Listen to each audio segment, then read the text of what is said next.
Et ce soir, Noël reçoit Corinne Pelluchon, agrégée de philosophie. Elle est membre du conseil scientifique de la Fondation Nicolas Hulot pour la nature et l'homme. Corinne Pelluchon s'intéresse en particulier aux questions d'éthique médicale, à la cause animale et aux enjeux environnementaux. L'éthique de la considération, dont elle est l'auteur, nous invite à repenser les vertus déterminant les manières d'être qui doivent être encouragées, le respect des autres, le respect des êtres vivants humains et non humains. En somme, l'éthique de la considération est un processus de transformation de soi. Bonsoir, tout est dit dans cette présentation, sauf que n'a pas été dit que vous avez aussi écrit ce manifeste animaliste aux éditions Alma, dont nous parlerons tout à l'heure, parce que la question animale est au cœur de votre œuvre, une œuvre qui ne commence pas avec éthique de la considération, mais avec un autre livre, entre autres, très important, qui s'appelle Nourriture, philosophie du corps politique. Ce qui a été dit dans la présentation, c'est que, en fait, votre philosophie, ce n'est pas simplement une réflexion sur notre société, c'est un encouragement à l'action, c'est-à-dire une transformation de la société. Comme vous le dites, il faut réparer le monde. Alors, donnez-nous plus d'explications sur cette considération qui ne doit pas être entendue au sens où on le considère habituellement, précisément.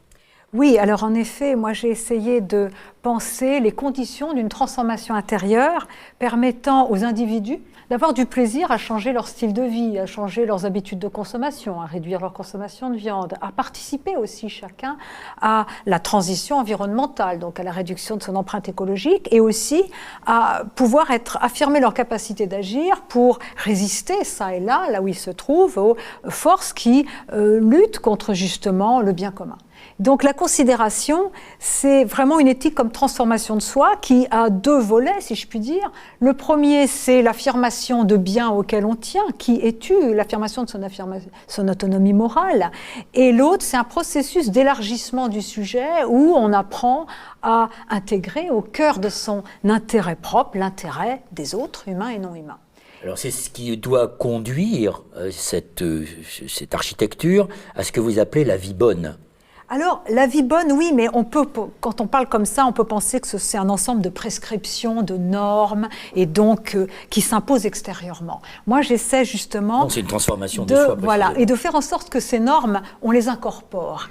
Et comme je disais tout à l'heure, qu'on ait du plaisir à changer ses styles de vie. Et la considération, en fait, elle tient en une formule, si on peut la résumer en une formule. Vivre, c'est vivre d'eux. Il y a une matérialité de notre existence. Nous ne sommes pas seulement des êtres de liberté, de projet. Nous vivons d'air, d'eau, d'alimentation, de nourriture. C'est vivre avec. Et c'est vivre avec, puisque dès que nous habitons quelque part, nous cohabitons avec les autres, humains et non humains. Dès que nous mangeons, nous avons un impact sur l'économie, sur la production, sur évidemment les animaux et les humains. Et c'est vivre pour. Et ça veut dire que finalement, l'idée de la considération, c'est pas seulement respecter l'égale dignité de chaque être humain, c'est déjà beaucoup, mais c'est vraiment l'idée d'un regard attentif. Posé sur un être dont je reconnais la valeur propre, mais cela, cum, parce que considérer, c'est cum sideris.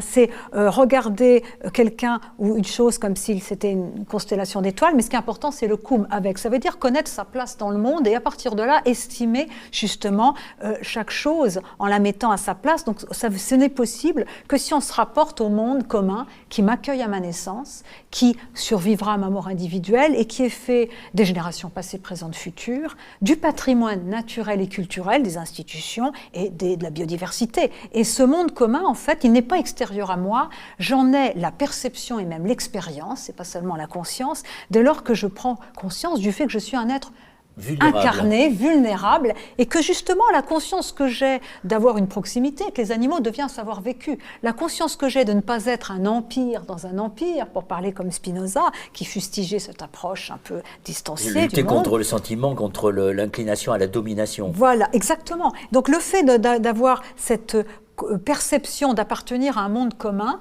plus vaste que soi et qui me dépasse, d'avoir aussi une descendance, eh bien cela change ma manière de sentir et de voir. Parce que souvent les éthiques ont échoué. On voit bien que le gros problème pour l'écologie, la cause animale, même le soutien à la démocratie, ce n'est pas la prise de conscience des problèmes, ni même des solutions. Nous en avons pas mal, mais c'est le passage de la théorie à la pratique, de la pensée à l'action. Et c'est pour ça que s'adresser seulement à la rationalité, aux arguments, comme l'ont fait les éthiques environnementales, animales, qui ont 45 ans et qui sont toutes prodigieuses, eh bien ça ne suffit pas. Il faut s'adresser aux affects. C'est-à-dire, et les affects, c'est quoi? Les émotions aussi, c'est quoi? C'est pas seulement lié à la psychologie, c'est vraiment un ensemble de représentations. Et quand j'élargis la sphère de ma considération et que j'accueille en mon sein justement les autres, que l'épanouissement propre des animaux devient une composante de mon bonheur. Je n'ai pas envie de les mettre en cage, mais je me réjouis de les voir vivre selon leur norme propre. Mais ce que j'admire ne devient pas fatal aux êtres si beaux que nous admirons et que souvent nous encageons. Donc la perception, il y a des capacités et des affects qui naissent, comme la joie, la gratitude envers la nature. La gratitude, souvent en écologie, on a oublié l'importance de ces capacités-là, parce que c'est une capacité, et ces émotions positives. Et puis, mais ça ne veut pas dire que les émotions négatives ne soient rien. Je crois qu'il faut avoir le courage, et c'est particulièrement vrai pour la cause animale, mais aussi pour l'environnement, de traverser la honte, la peur, le sentiment d'impuissance, la souffrance pour la souffrance des animaux, de traverser ces émotions négatives au lieu de les refouler, car beaucoup de nos comportements écocides, de notre cynisme, de notre indifférence, qui est néfaste pour tous les changements que nous voulons faire, eh bien, sont liés au fait que nous ne sommes pas équipés psychiquement pour traverser ces émotions négatives et à trouver en nous les ressources pour agir. Alors, dans la philosophie que vous développez, on peut faire quelques rapprochements. Vous avez parlé il y a quelques instants de l'écocide, de la place de l'homme dans la nature, d'une certaine manière, avec les êtres humains, les autres humains et les êtres vivants non humains. Quand on regarde la philosophie, par exemple, des peuples premiers et leur cosmologie qui considèrent l'homme comme une composante de la nature, vous en êtes assez proche, sans pour autant vous ramener à cette cosmologie-là, mais c'est ce que vous nous apprenez en ce sens. Vous êtes aujourd'hui une des penseurs de l'écologie, on peut dire. Alors, en un sens, mais par rapport à ce que vous dites sur les peuples primitifs, je pense qu'il faut ajouter quelque chose. Parce que les peuples primitifs, mais on dirait aussi des anciens, la cosmologie, avaient tout de suite, dans le ciel des idées ou dans leur conception religieuse ou dans leur représentation des choses, ils avaient les clés pour se conduire de manière responsable. Nous sommes seuls et sans excuses, comme disait Sartre. C'est exact. C'est-à-dire que nous avons des responsabilités majeures, mais surtout à 7,5 milliards d'individus, surtout avec la technologie que nous avons. Avec la puissance de la technologie, technologique. Mais la fragilité de la puissance, comme le dit Alain Gras. Mais nous sommes seuls car, même si nous avons des repères dans les différentes sources de la moralité, au niveau juridique, des normes, eh bien, nous ne pouvons pas utiliser ces repères et même la rationalité comme source pour nous conduire de manière individuelle ou collective, ou du moins nous devons nous approprier, nous incorporer ces repères. Et donc, ça veut dire que chacun doit faire un chemin et doit trouver en lui-même ces ressources-là. Et quand on parlait tout à l'heure de vie bonne, voyez à quel point parler de vie bonne aujourd'hui, penser le bien commun, c'est un défi, car il faut trouver un chemin étroit entre deux écueils. Le premier, c'est un peu la maigreur des philosophies morales et politiques actuelles, que des normes, que des principes, et finalement on ne fait pas ce lien entre la pensée et l'action, la raison et le cœur. Et puis de l'autre côté, des visions moralisatrices, où on nous dit ce qu'il faut faire et comment vivre, s'il faut se marier ou pas et avec qui, et qui sont des injonctions qui saturent l'espace public et qui sont vraiment de la moralisation. Et donc l'éthique comme transformation de soi, c'est à la fois affirmer l'idée qu'il y a quand même un universel, on mange tous, on a quand même un terrain, on a cette matérialité qui fait que nous cohabitons, nous sommes partie d'une communauté plus large que nous, mais il y a un processus d'émancipation qui rejoint cet idéal des Lumières. Chacun doit affirmer sa capacité d'agir et sa liberté. Alors, vous parlez aussi de la face, disons, de l'ombre de cette humanité, en faisant référence notamment à la philosophe Hannah Arendt et à la question de la désolation qui amène une forme de nihilisme que l'on connaît aujourd'hui. Absolument. Et Hannah Arendt, qui parle donc du nazisme comme forme du totalitarisme, lequel totalitarisme peut survivre au nazisme et se caractérise selon elle par la domination absolue, par le fait de convaincre chacun qu'il est de trop, qu'il est un pion anonyme, et cette hache de la désolation liée au fait qu'elle dit le rapport au monde commun est brisé, les êtres ne se sentent que force de consommation et de production, et du coup, ça les rend vulnérables, solution totalitaire du politique. Et je crois qu'aujourd'hui, en prenant toutes les précautions condition nécessaire à l'usage du mot totalitaire, on peut penser que l'économisme, c'est-à-dire ce mode de développement, où non pas la richesse mais le profit et de quelques-uns domine et devient même s'infiltre dans les esprits comme s'il était le seul réalisme, et fait que les modes de l'organisation du travail, les productions sont pensées à la lumière d'un chiffre maximal déterminé d'avance, indépendamment du sens des activités, l'agriculture c'est pas l'industrie, indépendamment de la valeur des êtres impliqués. Cela qui met les États à genoux, puisqu'il cautionne également cette vision homogène des choses, eh bien, fait que nous sommes tombés dans un système qui, finalement, ne rend personne heureux et qui explique aussi à la fois ces contre-productivités environnementales et autres et cette déshumanisation de chacun. Et l'âge de la désolation... C'est votre grande hantise, d'ailleurs, la déshumanisation de chacun. Et l'âge de la désolation, c'est effectivement, ça produit cet individualisme.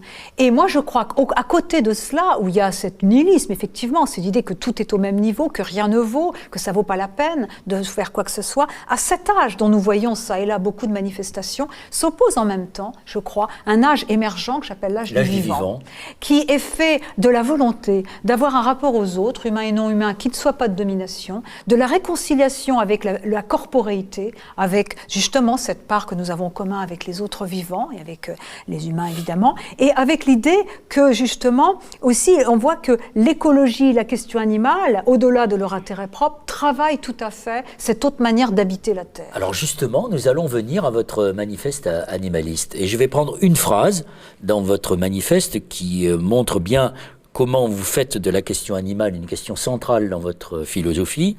Vous dites ceci: nos rapports aux animaux sont donc le reflet de notre rapport à nous-mêmes, et la maltraitance envers eux est bien souvent un signe avant-coureur de la violence envers les humains, notamment envers les plus faibles, comme les enfants, les femmes, les personnes en situation de handicap, les prisonniers et jadis les esclaves. C'est-à-dire que le traitement que nous infligeons aux animaux, c'est comme si nous l'infligions à nous-mêmes. D'une certaine manière, je pense que oui. La maltraitance envers les animaux est liée aux souffrances inouïes qu'on leur inflige chaque jour, dans la mode, dans l'alimentation, etc. Et puis le rapport est asymétrique parce qu'ils ne peuvent pas se défendre. Ils ne peuvent rien faire, ils ne peuvent pas justement faire appel de toutes les décisions qu'on prend pour eux, ou nous conduire, nous dénoncer. Mais en même temps, ces violences, nous justement, nous déshumanisent parce que nous reconnaissons que les animaux ne sont pas des machines et qu'ils souffrent, et pourtant nous acceptons, ou nous feignons d'accepter de les traiter comme des machines. Et ça, c'est vraiment, ça veut dire à quel point la question animale, au-delà de l'importance qu'elle a pour eux, est une question stratégique qui souligne les dysfonctionnements d'un modèle de développement et même d'un processus, du moins d'un modèle de développement qui génère des contre-productivités et qui est essentiellement violent et qui fait que pour le supporter, il faut soi-même se cliver. C'est-à-dire faire en sorte qu'on va accorder sa considération à nos proches, mais pas aux animaux, qu'on va dissocier sa raison et ses émotions, donc on va soi-même se faire d'une certaine manière très mal. Et c'est ça qui encourage encore plus une insensibilité, un cynisme, etc. Et vraiment, donc la question animale, je crois, elle est stratégique et elle est le levier, pas seulement d'une contestation d'un modèle de développement, mais elle est quand même le levier du fait de réenclencher un processus civilisationnel. Parce que quand on réfléchit à ce qu'on leur fait, alors que plus personne ne doute de leur sensibilité, de leur individuation, il y a quelqu'un derrière. On a beaucoup appris sur eux. Beaucoup appris. Eh bien, quand on essaie on peut pas justement rester insensible à cela, quelles que soient les conséquences qu'on en tire chacun dans ses modes de vie. Mais il y a vraiment l'idée, en fait, une humanité qui fait ça à des êtres différents de soi, mais en même temps proches et avec lesquels le rapport et au niveau du sentir, qui est un rapport très profond, de la sensation, même du pathique, de l'émotion, eh bien faire cela, c'est vraiment justement se couper d'une part essentielle de soi. Et Derrida disait, bien sûr, donc la pitié, ce n'est pas la responsabilité, ce n'est pas la justice, mais que serait une justice sans le sens de la responsabilité et sans cette capacité aussi à souffrir pour autrui, à éprouver la pitié. Il faut donc faire preuve d'une certaine humilité, comme vous le dites, qui nous permet de nettoyer notre regard sur les autres humains, mais aussi sur les non-humains. Ah ben, l'humilité, en fait, j'ai repris, non, c'est pas une vertu dans mon travail, mais c'est en tout cas ce qui nettoie le terrain. J'ai repris ce mot, ça vient de humus, la terre. Ouais. Donc, je l'ai repris à Bernard de Clairvaux parce que qui en fait la condition de la considération. Et cela dit, ce n'est pas seulement le rappel de mes défauts, de ma faillibilité, du fait qu'on n'en finit jamais avec, qu'on n'est jamais parfait. Puisqu'à la différence de certaines morales antiques, pour moi, on n'est pas perché. La vertu, on ne l'a pas pour tout le temps. On sort de cela. Mais l'humilité, ce n'est pas seulement le rappel de mes limites, c'est aussi le rappel de ma condition engendrée. Souviens-toi que tu as été un enfant, un nouveau-né, que tu es né d'une autre. C'est-à-dire que tu as en toi le trouble de plusieurs existences derrière la tienne, l'intersubjectivité au cœur du sujet. Ça veut dire déjà que la manière dont on a construit le politique en pensant à un individu qui était atomisé, qui était séparé des autres, était une erreur. C'est une continuité. Voilà, c'est une continuité et du coup, vivre, c'est toujours vivre avec. Et l'idée aussi, c'est que rappelle-toi que tu as été la promesse de renouvellement du monde et qu'il faut tellement de choses, d'institutions, de soins pour être un humain. Parce qu'au départ, évidemment, cet être unique qui vient de plus loin que de ses parents, qui est imprévisible, qui est fragile et qui est cette promesse de renouvellement du monde, eh bien, suppose un monde qui accueille cette nouveauté et qui le soigne. Et ça, c'est pas évident aujourd'hui.